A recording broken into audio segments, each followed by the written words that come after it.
অসুখের মধ্যে দিয়ে হলো। তখন ফুড সাপ্লাই যে আক্রমণ করবে। রবিবার সকাল থেকেই রণক্ষেত্র ফুলিয়া। অভিযোগ, সরকারি রেশনের চাল বস্তা বদল করে পাচার করা হচ্ছিল অন্য জেলায়, আর সেই সময় হাতে নাতে ধরে ফেলেন স্থানীয় বাসিন্দারা। একদিকে সাধারণ মানুষ রেশন দোকানে গিয়ে শুনছেন চাল নেই, অন্যদিকে অভিযোগ সেই চাল রাতারাতি বদলে যাচ্ছে অন্য বস্তায়। বাহবা দিতেই হবে দুর্নীতির এই স্মার্ট ডেলিভারি সিস্টেমকে। বোধহয় ডিজিটাল বাংলাতেও হার মানাবে এই সিস্টেম। খবর পেয়ে ঘটনাস্থলে পৌঁছায় বিজেপি নেতৃত্ব। তাদের সরাসরি অভিযোগ, রাজনৈতিক ছত্রছায়া ছাড়া এত বড় রেশন পাচার সম্ভব নয়। প্রশ্ন উঠছে, কার ইশারায় চলছিল এই কারবার, কারাই পাচ্ছিল লাভ? অন্যদিকে ঘটনার খবর পেয়ে তড়িঘড়ি পৌঁছায় খাদ্য দপ্তর ও বিশাল পুলিশ বাহিনী। কি মনে হচ্ছে আপনার? প্রাথমিকভাবে কি মনে করব, আমি তো এখনো পর্যন্ত টোটালি আইডেন্টিফাই কিছু করতে পারছি না। তো আমাদের টিম আসবে, যা প্রসিডিওর আছে, যা পদক্ষেপ নেওয়ার, সেটা ডিপার্টমেন্ট, সরকারি গভর্নমেন্ট অনুযায়ী, ডিপার্টমেন্টের নির্দেশ অনুযায়ী হবে। একটা প্রশ্ন, সেটা হচ্ছে এই যে সরকারি বস্তা থেকে অন্যত্র চাল সরিয়ে পাচার, সেটা অভিযোগ করছে মূলত এলাকাবাসী। যদি অভিযোগ প্রমাণিত হয় তাহলে তার বিরুদ্ধে কন্ট্রোল অর্ডার 2024 অনুযায়ী অ্যাকশন নেওয়া। বর্তমানে যে গোডাউনে যে এই চাল যে মজুদ ছিল তার সাথে আপনি কথা বলেছেন? না, এই গোডাউনটা কার এখনো পর্যন্ত আমি জানি না। তবে আপনারা যখন বলছেন তার তদন্ত সাপেক্ষে বেরিয়ে আসবে, এবং সেটা যদি কোনো অভিযোগ ধরা পড়ে অবশ্যই তার শাস্তি হবে। রিপোর্ট করছেন আপনি? এখান থেকে রিপোর্ট করছেন? হ্যাঁ, অবশ্যই রিপোর্ট করে বই কি সরকারি নিয়ম অনুযায়ী যা যা প্রসেসিং আছে, যা যা প্রসিডিওর আছে, সেগুলো হবে। ইতিমধ্যে ঘটনাস্থলে পৌঁছেছেন শান্তিপুরের বিডিও অফিসার। শোনাবো তিনি কি বলছেন।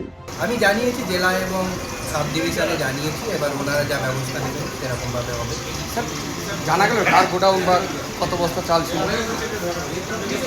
তো গাড়িতে তো বোধহয় কত বস্তা পাওয়া গেছে, 600 বস্তা বলছে বোধহয়। আর এখানে কত ছিল আমি এখন বলতে পারি না। যেটা অভিযোগ উঠছে যে এটা বীরভূমের দিকে পাচারের চেষ্টা চলছে। হ্যাঁ, সেরকমই তো বলছে। স্যার এটা জানা গেল কার গোডাউন স্যার? না, আমি এখনো জানতে পারিনি। আইনানুগভাবে কি পদক্ষেপ নেবেন আপনারা?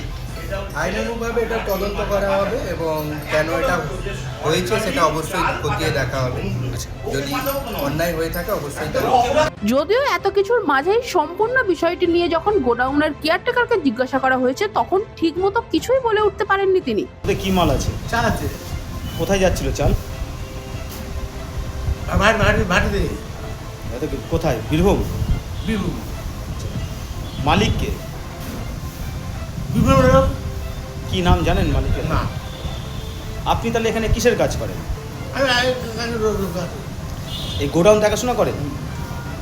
এই সাত সকালে এই যে সরকারি কোনো স্টিকার তো আমি দেখতে পাচ্ছি না। না। তাহলে কি মাল? বুঝবার। রুজ মাল? এই ঘটনার পর জনতার এখন একটাই প্রশ্ন, মানুষ হাতে নাতে ধরার পরেই যদি প্রশাসনের ঘুম ভাঙে, তাহলে এতদিন তারা কি করছিল? বাংলায় কি এখন নতুন নিয়ম হলো?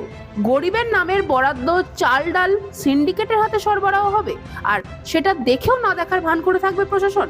ফুলিয়ার এই ঘটনা শুধু একটি গোডাউনের অভিযোগ নয়, এটা বাংলার রেশন ব্যবস্থার স্বচ্ছতা নিয়ে বড় প্রশ্ন তুলে দিল। গরিব মানুষের জন্য বরাদ্দ খাদ্য সামগ্রী যদি মাঝপথেই উধাও হয়ে যায়, তাহলে তার দায় কে নেবে? Bureau report, news pole Bangla.